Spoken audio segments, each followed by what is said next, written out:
Welcome to EduCasts, home of EduCasters.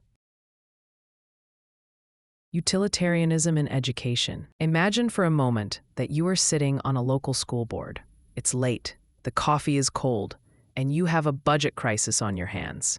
You have a limited pot of money, let's say exactly $100,000, left over in the budget for the fiscal year. The superintendent has placed two competing proposals on your desk, and you can only fund one of them. Proposal A is to fund a state-of-the-art sensory room for the district's severe special needs program. This room would be a sanctuary. It would feature fiber optic light sprays, bubble tubes, and tactile walls designed to soothe and engage students with profound autism and sensory processing disorders. It will arguably change the lives of about 15 specific students, giving them a level of comfort and joy they have never experienced at school. It is a deep, intense benefit for a very small group. Proposal B is to purchase a new, cutting-edge reading software license for the entire elementary school district. The data suggests that this software will raise reading scores by about 3% to 5% for all 600 students in the building. It won't be a life-changing miracle for any single kid. Most of them won't even notice the difference. But it will give a solid, measurable academic boost to hundreds of children, potentially helping them pass state tests and preparing them better for middle school. Which one do you choose? If you felt a strong pull toward Proposal B, or if you found yourself doing mental math to compare 15 happy kids versus 600 slightly smarter kids, you have just engaged in utilitarian thinking. You didn't look at the absolute rights of the special needs students versus the rights of the general students. You didn't ask what was divinely ordained. You looked at the math. You looked at the outcome.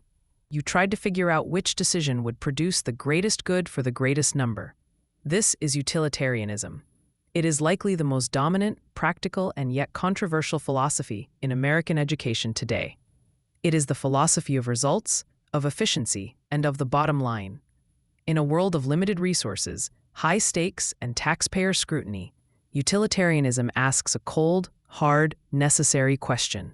What is the return on investment for this student's education?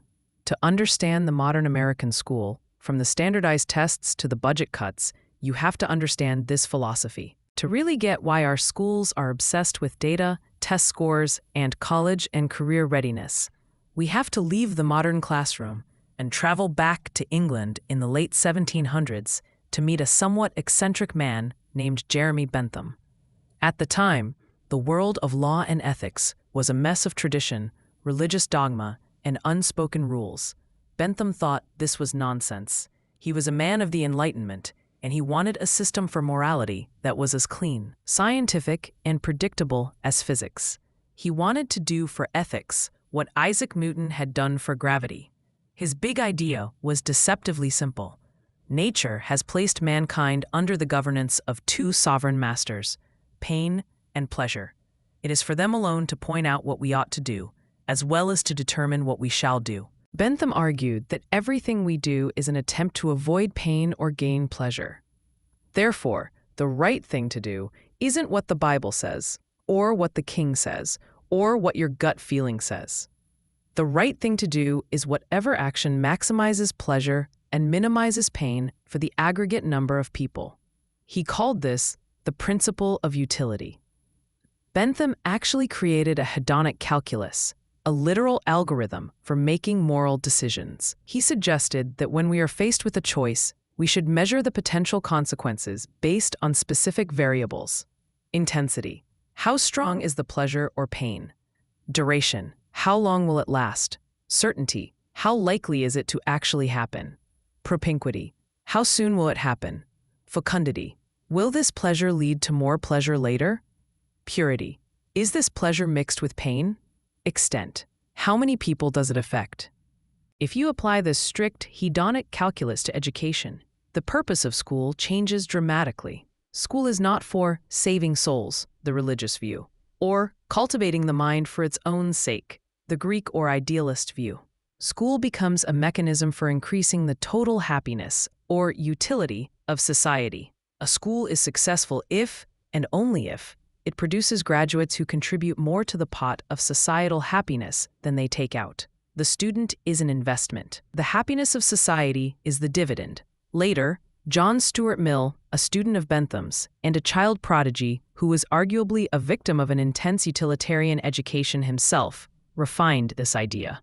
Mill realized that Bentham's version was a bit too basic. It treated the pleasure of eating a candy bar as equal to the pleasure of reading Shakespeare, as long as the intensity was the same.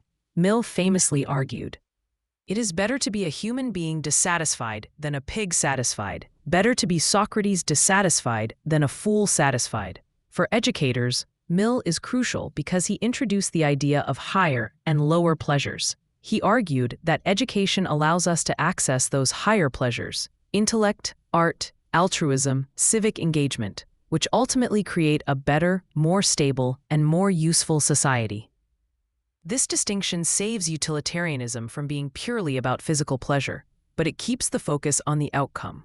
We teach Shakespeare not because it's nice, but because a society that reads Shakespeare is arguably more empathetic, complex, and robust than one that doesn't. So what does this 18th century philosophy look like when the rubber meets the road in a 21st century American classroom? It looks like the relentless quest for efficiency. In a utilitarian framework, the school is often viewed through an economic lens. It is a factory. The students are the raw material. The teachers are the workers. The curriculum is the machinery.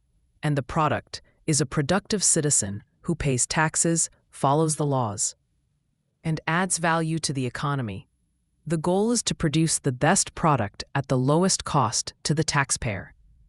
1. The curriculum of usefulness. Have you ever heard a student raise their hand in the middle of a geometry lesson and ask, "When am I ever going to use this?" That is a utilitarian question.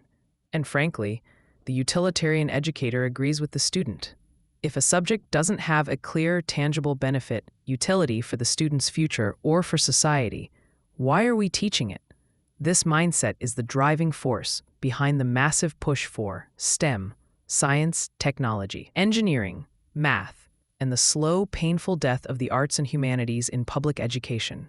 Engineering is high utility. It builds bridges, designs medicines, creates software, and drives the GDP.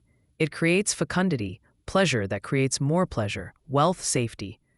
Poetry, on the other hand, is seen as low utility by a crude utilitarian. It doesn't add to the GDP. It doesn't get you a job at Google. It might make you personally happy, but does it maximize the aggregate good of the nation?